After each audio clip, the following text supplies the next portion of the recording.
Ebikujjuko n'okujaguza bikyagendera ddala maaso wali ku ssomero lya St. Cyprian High School Kyabakadde oluvannyuma lw'okukomawo kw'ebigezo ebya siniya ey'okuna eby'abayizi abaatuula omwaka oguwedde era nga bonna baayitira mu ddaala erisooka.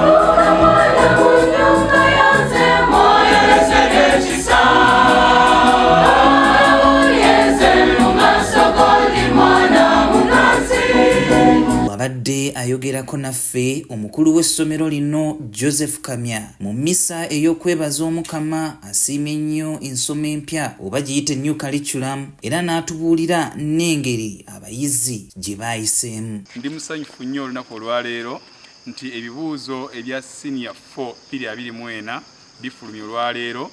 Twebaza Katonda byonna bikomyewo bulungi, twatuuza abaana 201. Abaana baffe bonna bafulumidde mu first grade bagise result 1. Twagala okwebaza Omukama atukoze bulungi nnyo. Abaana ffe bakoze bunyo science. Tufunye abaana 45 abafunye A mu biology, abaana 47 bafunye A mu mathematics, chemistry n'okugenda ne English. So twebaza Omukama atukoze bulungi nnyo. Njagala nnyo okwebaza ennyo abasomesa baffe tukoledde wamu. Curriculum tebadde nnyangu abaana bagyogedde. Buli lunaku nga bikyuka, buli lunaku ne bikyuka, abaana baffe ne bawuliriza. Njagala nnyo okwebaza abaana babadde bawulize, n'okyusa ne bawuliriza, n'okyusa ne bawuliriza, ne bakubaganya ebirowoozo. Cyrus agaye banne nga beebaka, ne tubeera mu madirisa muzuukuke ne babeera naffe. Twebaza Katonda atukoze bulungi.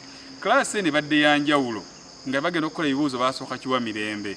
Badde bagenda okufulumya ebibuuzo bino ku lw'omukaaga babadde kiwa mirembe mu kusabira ebibuuzo bino. Tekyewuunyisa bonna bayitidde mu first grade. Twagala okwebaza ttiimu y'abasomesa, abazadde baffe, olukiiko olufuga essomero lino na buli omu yenna abadde naffe okuba nga St. Cyprian High School Kyabakadde eri ku ntikko. Njagala okwebaza Omukama nti curriculum eno eyali enotandika mu mwaka gwa 2010 netatandika 17 yatandika nejja 2020 ebadde n'ebyokusoomooza bingi nnyo. Okusookera ddala nti ebisomesebwa byagenda bikonjobolamu ebimu ne bijjibwamu ate nga n'omusomesa alina okukyusa enkola.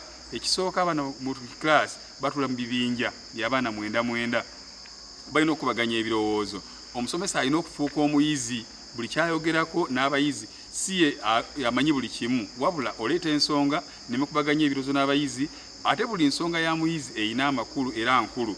So curriculum ene tuyambye nnyo okusooka buli mwana n'omusirise emujjeeyo eriya awandiika ensonga, eriya akubiriza mu lukiiko, eriya akwasa empisa n'abalala bonna bakola okunoonyereza, ate buli kirowoozo kya mwana nga kifuuse kya nsonga. N'olw'ensonga eyo curriculum ene tuyambye nnyo okuyamba buli muyizi okusituka byeko kyamanyi, eyambye omusomesa kubeera omukkakkamu eri abayizi, ekyokubiri okukwata abaana empola n'obwegendereza, ekyokusatu okuyamba buli muyizi obutasikatira. Yonsonga lwaki nti mu kiseera kino tujaguza nti abaana baffe bonna eyafuna obuna ng'ajja wano, eyafuna 17 ng'ajja, bonna bayitidde mu ddaala lisooka kubanga tuyambye abaana omulundi gumu bonna okutambulira awamu.